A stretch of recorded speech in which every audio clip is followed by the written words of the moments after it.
La mort de Béhanzine en 1906 ne met pas fin à son histoire, elle la transforme. Le royaume du Dahomey a disparu des cartes, l'administration coloniale s'installe, les structures politiques traditionnelles sont démantelées. Mais une chose résiste, la mémoire.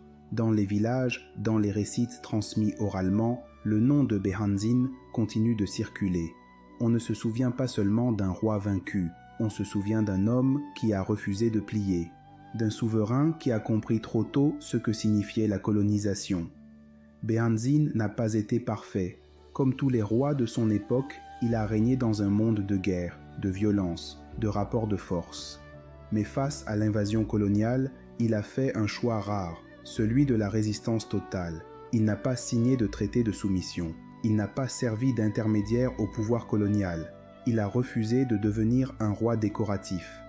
Son combat n'était pas seulement militaire, il était politique, symbolique. En incendiant Abomey, en fuyant plutôt qu'en se rendant immédiatement, en acceptant l'exil plutôt que la collaboration, Béhanzine a envoyé un message clair. La souveraineté ne se négocie pas.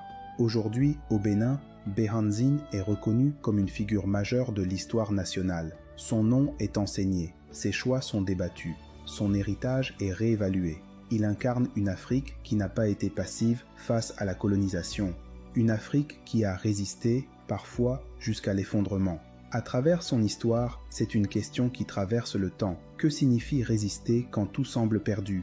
Béhanzine n'a pas gagné la guerre, mais il a gagné autre chose, une place dans l'histoire, dans la mémoire, dans la conscience collective. Et aujourd'hui encore, son nom nous rappelle que la domination n'a jamais été acceptée sans lutte.